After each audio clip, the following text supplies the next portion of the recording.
Good morning বন্ধুরা, সবাই কেমন আছো? আশা করছি বেশ ভালো আছো। আমরাও বেশ ভালো আছি। তুলি সংসারে সবাইকে অনেক অনেক ওয়েলকাম। চলে এসেছি আবার একটি নতুন ব্লগ নিয়ে। আজকে ব্লগটা হচ্ছে রবিবারের সকাল থেকে তোমাদের সঙ্গে নিয়ে ব্লগটা শুরু করছি। দেখতে থাকো, আশা করছি বেশ ভালো লাগবে।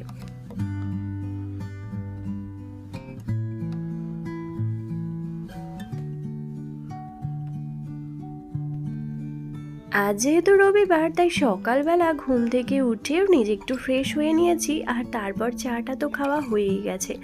তারপর এখানে চলে এসেছি লুচি করার জন্য, কারণ রবিবার হলেই তো বাড়িতে একটু লুচির পর্ব চলতেই থাকে, মানে সকালবেলার দিকটাতেই। জলখাবার একটু লুচি বানাচ্ছিলাম, আর একটুখানি ছোলার ডালটা প্রথমেই সিদ্ধ করতে বসিয়ে দিয়েছিলাম। তো তারপর সিদ্ধ করে নিয়ে একটু কিশমিশ দিয়ে ছুঁকে দিলাম। আসলে কি বলতো, এর সঙ্গে একটু নারকেল দিলে আরও ভালো লাগে, কিন্তু আজকে আর বাড়িতে নারকেল ছিল না। তো সেই হিসেবে একটুখানি ওই কিশমিশ দিলাম, সেটা আর একটু জিরে ফোড়ন দিয়ে একটু ছুঁকে নিলাম।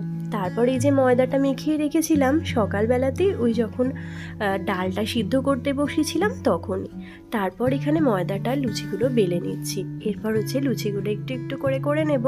খুব একটা বেশি লুচি করব না আজকে, কারণ সকালের দিকে খুব একটা কেউ বেশি লুচি খায় না। ওই আমার 2 মেয়ে খাবে, আর তোমাদের দাদা আর আমি আমাদের জন্য একটু ওটসের অমলেট বানিয়ে নেব, সেটাও রেডি করে রেখে দিয়েছি সাইডে। তো প্রথমে ওদের টিফিনটা বানিয়ে দিই, ওদেরকে খাইয়ে দিই, তারপর হচ্ছে আমরা খাওয়া দাওয়া করব।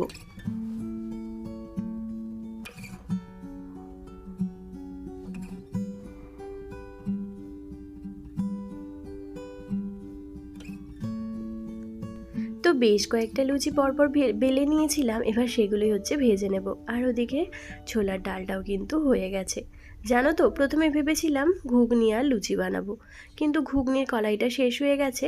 আসলে এই মাসে যে গ্রসারি জিনিস আনিয়েছিলাম, সেখানে ঘুগনির কলাইটা মানে মটর কলাইটা আনাইনি, কারণ মটর কলাই না বেশি দিন থাকলেই না নষ্ট হয়ে যায়, ওই পোকা পোকা লেগে যায়। সেই জন্য এবারে আর আনাইনি। ভাবছি ওই অল্প একটু যেটা ছিল সেটা করে নিয়েছিলাম, তো এখন আর নেই।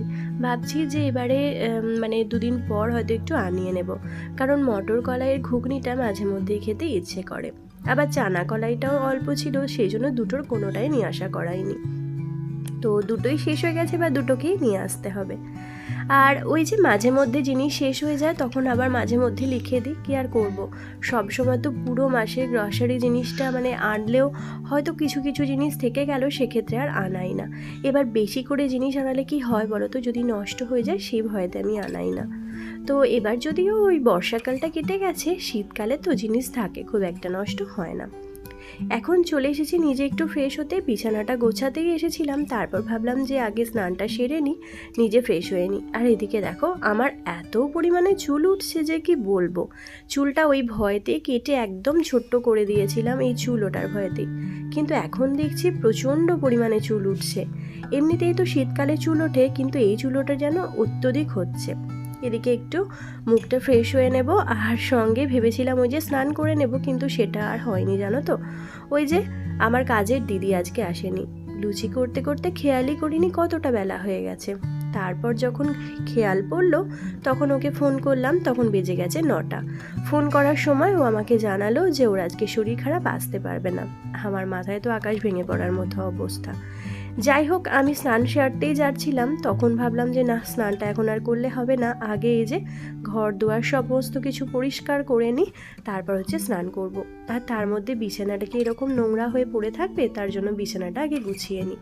তো এই ঘরে বিছানাটা আগেই গুছিয়ে নিচ্ছি, আর ওই ঘরেতে এখনও বিছানাটা গোছানো হয়নি, ওটা একটু পরে একদম স্নান টান সেরে নিয়ে তারপর গোছাবো।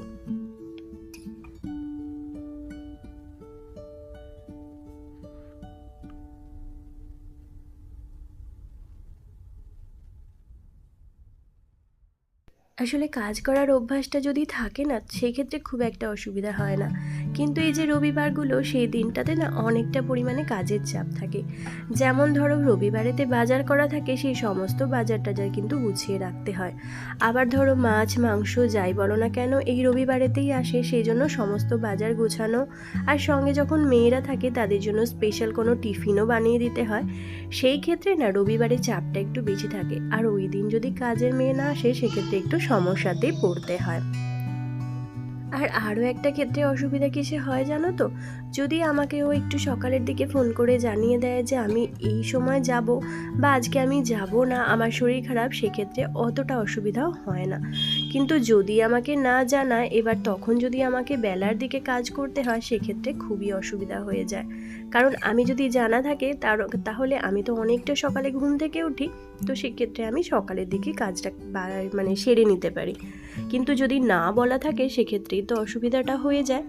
যাই হোক, বিছানাটা গুছিয়ে প্রায় নিয়ে নিয়েছি।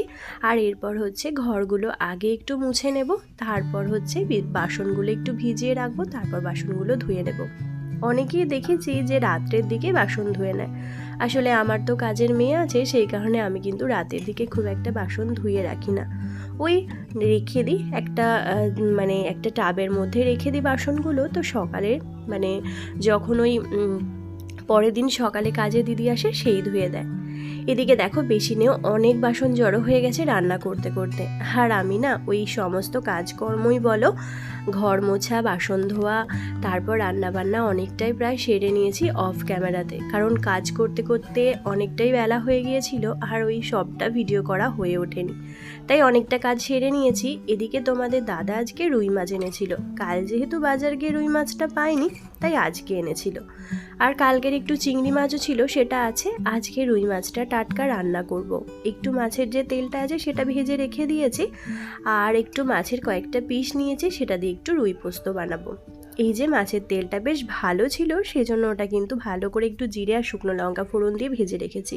ওটা কিন্তু গরম ভাতে খেতে বেশ ভালো লাগে।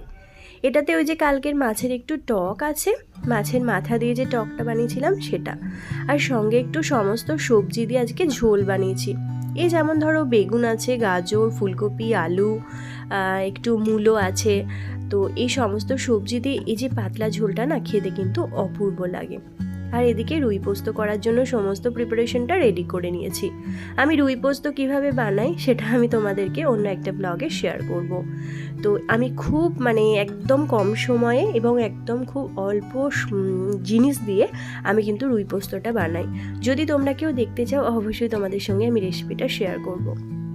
একদিকে ভাত হচ্ছে আর একদিকে রুই পোস্তটা আমি ভাপাতে বসিয়ে দিচ্ছি। আর এইভাবে কিন্তু আমার সমস্ত কাজকর্মগুলো আমি খুব কম সময়ের মধ্যে আস্তে আস্তে করে সেরে নিয়েছি। তো এখন হচ্ছে আমার স্নান সারার পালা, স্নান সারার না, আমার আরেকটা যে ঘরে বিছানা গোছানো আছে সেইটা করার পালা, আর তারপর আমার মেয়েদেরকে স্নান করানোর পালা। আমি তো স্নান সেরেই নিয়েছি, যেহেতু কাজকর্ম করছিলাম তাই আমি কাজ টাজ গুছিয়ে নিয়ে স্নান সেরে নিয়েছি। আর ওই পোস্তটা এখন ভাপানো থাক, আমি একটু পর তোমাদের সঙ্গে শেয়ার করব।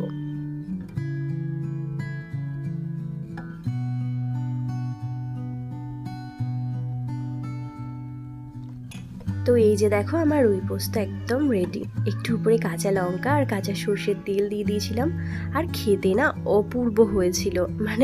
টাটকা যখন মাছ নিয়ে আসা হয় তখন প্রায় সময় তোমাদের দাদা বলে রুই পোস্ত বানানোর জন্য। আর এভাবেই রুই পোস্তটা বানাবে তোমরা, খুব অল্প সময়ে হয়ে যাবে, তোমার একদম টাইমই লাগবে না, আর খুব একটা খাটনিও তোমাকে করতে হবে না। কিভাবে করেছি তোমাদের সঙ্গে আমি যেদিন এই রেসিপিটা শেয়ার করব সেদিন তোমাদেরকে বলে দেব। তো একটা পেটি এখানে তুলে নিচ্ছি, কারণ আমার বিনিশোনাকে এবার খাওয়াতে হবে, আর ইন্দুকে একটু পরেই খেতে দেবো। ও আমাদের সঙ্গেই খায়, বাট আমার বিনিশোনা খেয়ে নেয়। আবার মাঝে মধ্যে দেখা যায় দু বোনেই বাড়িতে থাকলে একসঙ্গেই খেয়ে নেয়। তো এই যে আমি দুজনের জন্যই এখানে বিনিশোনাটা তুললাম, আর একটা ইন্দুরও তুলে নেব, তোদেরকে খাইয়ে দেবো।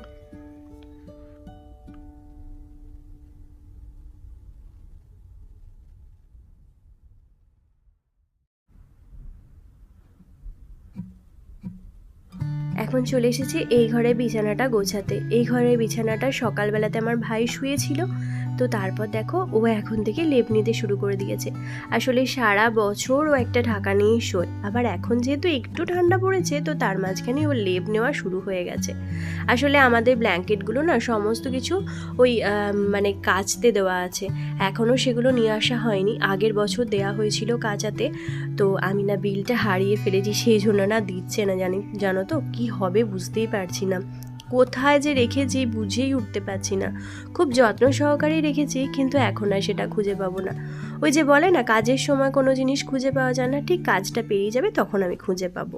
তো তো দেখা যাক, যদি খুঁজে পাই তাহলে ভালো, আর না হলে আমি ওই মোবাইলে ছবি তুলে রেখেছিলাম সেটা থেকেই নিতে হবে।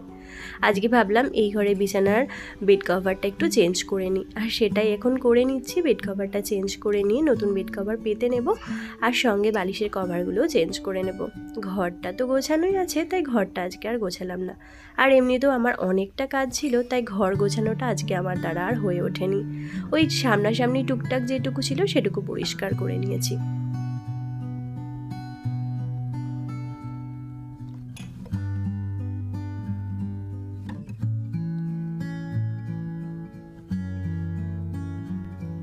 তো এদিকে বিছানা গোছানো রেডি, আর রান্না বান্নাও সমস্ত কিছু রেডি। মেয়েদেরকে তো খাওয়ানো হয়ে গেছে, আমার আর তোমাদের দাদারটা বাকি আছে। ও এলে এরপর আমি খেয়ে নেব। আর তারপর রবিবার সেহেতু একটুখানি ঘুম তো দিতেই হবে, যদিও আমার মেয়েরা যদি ঘুমায় তবে। কারণ আমার ইন্দু সোনার তো এমনিই ঘুম নেই, আর বিনি সোনা যদি দিদিকে পাশে পেয়েছে তাহলে তো আর ঘুমাবেই না। ওই 4টের দিকে ঘুমাতে যাবে, তখন আর ওকে ইচ্ছা করে ঘুমাতে দিই না। এখানে ইন্দুর কয়েকটা পেন্সিল বক্স ছিল যেগুলো টেবিলের ওপর পড়েছিল, সেগুলো আমি গুছিয়ে সুন্দর করে তাকের ওপর রেখে দিলাম। তো চলো এখন এবার খাওয়া দাওয়া করবো, আর আজকের ভিডিওটা এখানেই শেষ করছি। কেমন লাগলো অবশ্যই জানিও। সবাই ভালো থেকো, সুস্থ থেকো, সাবধানে থেকো। টাটা।